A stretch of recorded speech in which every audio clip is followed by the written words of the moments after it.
What up, man? It's your big brother K-Rino. Y'all can see the title, man. We're going to get right into why I'm asking this question. Some of y'all might be saying, based on the title being what's killing the music industry, some of y'all might be saying, I should have said what killed the music industry, thinking, hey, look, it's already dead. It's probably long been dead. But, I'm just going to speak on the present tense moving forward. So we'll get right into it. The short answer to what's killing the music industry is the music industry. It's killing itself. It's committing suicide as we speak because of its actions towards the very artists that they sign and the lack of care that they have about the people who listen to the artists that they sign. So the first thing I'll go back a little ways. I'll go into the contracts, the, the dirty deals. They've been cheating artists since day one. And when you have somebody who comes in as a talent, and all that talent wants to do is be heard and be fairly compensated for their art, and then you have greedy people at the top who decide, okay, not only am I going to not fairly compensate you for your art, I'm going to take ownership of it, and I'm going to take ownership of it in a way that sets me up for success for generations with no regard for you. So the deals have always been um, terrible as it relates to what the artists get. And now even up to the modern day, with the evolution of the industry and the way things work with the digital aspect and all that, the industry itself has even had to adjust to the changes in the game. But even with their adjustments, even in their adjustments, it's still set up for them to win, and they still figure out a way to cheat you, the artist. That's like when people had a debate about streaming and all that. The disproportionate amount, the comparison to what the labels get and the streaming platforms get compared to what the artists get. So the game has always been set up for the labels to win, for the industry to win, and for the artists um, to not to come away barely surviving out of the deal. Um, There's an old saying back in the day, you say show money was your money.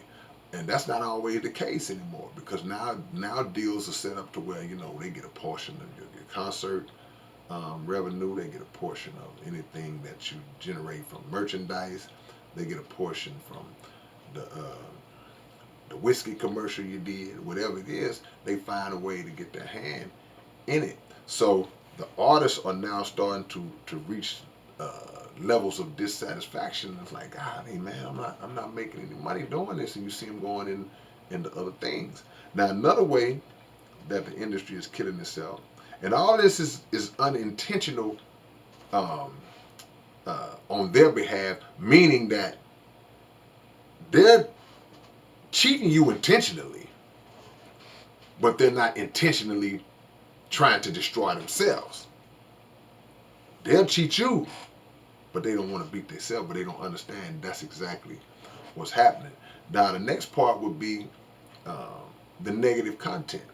And we focus more on hip hop on that. At least I'm gonna focus more on hip hop on that because that is the genre through which they seem to have no issues marketing, promoting, manufacturing, distributing, airing negative content coming out of the mouths of young hip hop artists going into the ears of young hip hop fans and hip hop listeners. So the content is creating a culture that causes a lot of our young people to uh, be out killing, stealing, robbing, um, sex, drugs, violence, materialism. That becomes the order of the day. This gumbo of negativity that is steady fed to the people, and that feeds the prison system.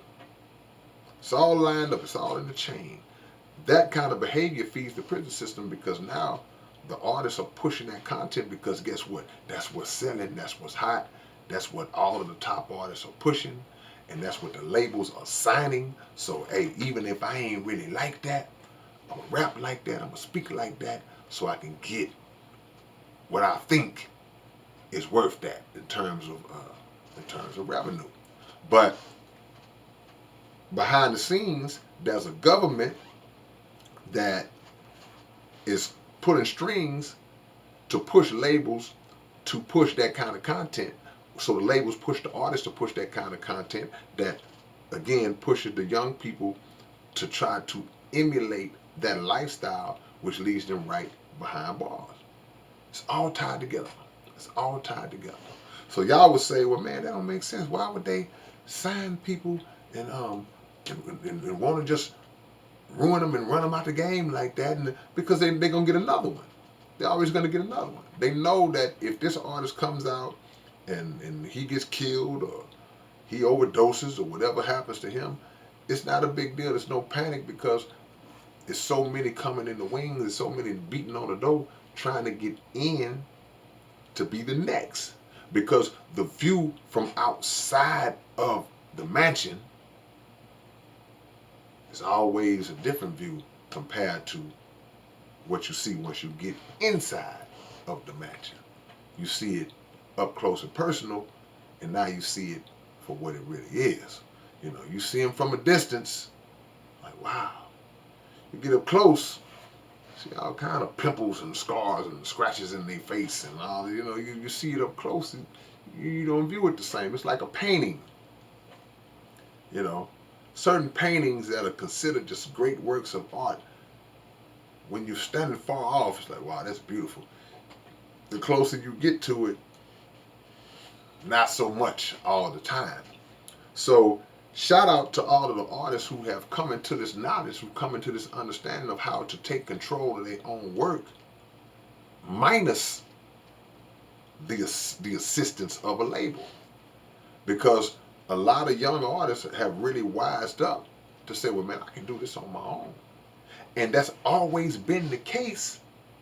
But a lot of our generation didn't hold on to the rope, meaning that a lot of us started out doing it independently and doing well independently, doing well enough to make a great career for yourself independently.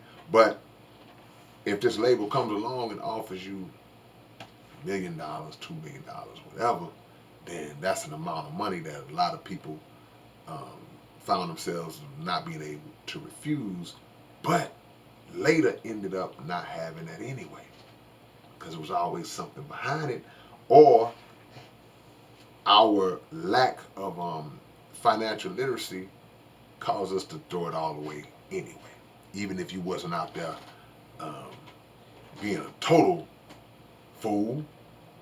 You just didn't know. You just mismanaged it in one way or the other. So the industry is in a process of killing itself, because, again, a lot of the artists that are kind of wise enough, you know, a lot of people turning down deals. A lot of people are not even really into that.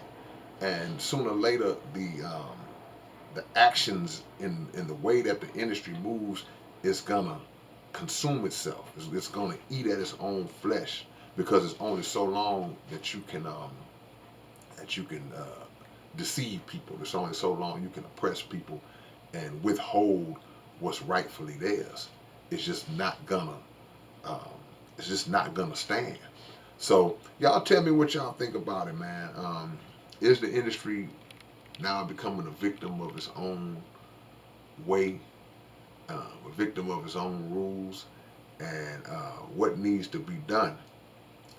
Because the last quick point I'll make of how it's destroying itself is really important as well, because unfortunately a lot of independent label owners, label builders, they come in with the right mindset of let's do it independent, but they take on the mindset of the major labels, and then they start treating artists the same way that the majors treat the artists.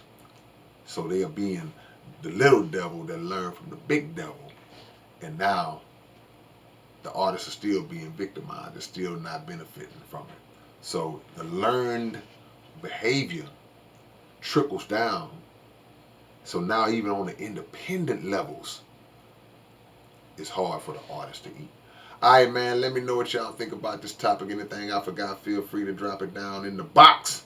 And I'll do my best to check them out and read as much as I can. All right, it's your big brother K-Rino. Peace.